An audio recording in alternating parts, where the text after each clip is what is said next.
Bapak Ibu hadirin yang dirahmati Allah Subhanahu wa taala, ya. Kemudian makna yang keempat dari makna qawwam itu dalam tafsir Al-Manar dikatakan bahwa ya, laki-laki sebagai pemberi nafkah di dalam keluarga, memberi nafkah dalam rangka apa? Untuk menopang kehidupan ya dalam keluarganya. Inilah yang menjadi tugas daripada seorang pemimpin rumah tangga atau laki-laki ya. Karena memang laki-laki diciptakan ya dengan fisik yang lebih kuat daripada wanita. Ya. Maka nafkah inilah yang menjadikan apa? Seorang laki-laki harus bersemangat untuk apa? Untuk memberikan sandang, pangan, papan sebagai kewajiban bagi seorang laki-laki. Ya. Karena laki-laki ini pemimpin ya bagi kaum perempuan. Ya.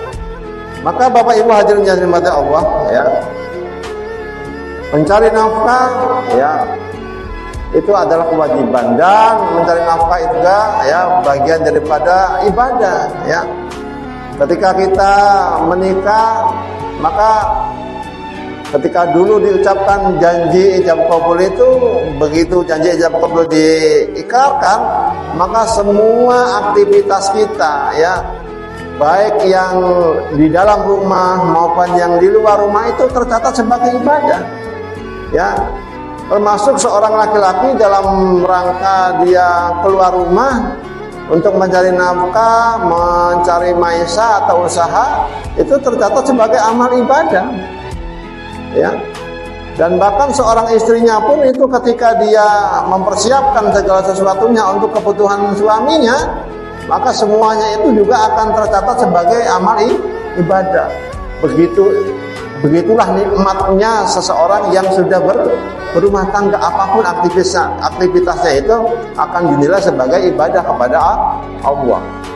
Dan laki-laki inilah yang ditugasi oleh Allah ya sebagai kaum yang apa? Yang punya kepemimpinan ya, yang punya otoritas untuk apa? Untuk menghidupi, menafkahi keluarganya dalam rangka untuk menopang kehidupannya.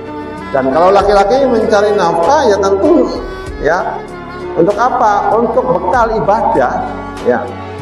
Kalau misalkan kita kerja usaha mendapatkan rezeki mungkin 1.000, 2.000 atau 50.000 atau 100.000, maka itulah rezeki yang kita dapatkan ya. Dan itu tujuannya untuk apa ya? Untuk menopang kehidupan kita dalam rangka untuk apa? Untuk beribadah kepada Allah, untuk menguatkan tulang-tulang kita. Ya, kalau beli beras sekilo mungkin insya Allah itu akan bisa untuk menguatkan tulang-tulang kita dalam rangka kita itu untuk beribadah kepada Allah. Karena memang tujuan kita diciptakan di dunia ini adalah untuk beribadah kepada Allah. Ya, wa ma khalaqtul jinna wal insa illa liya'budun, dan tidak aku ciptakan bangsa jin dan manusia itu satu tugasnya, yaitu beribadah kepada Allah Subhanahu wa taala.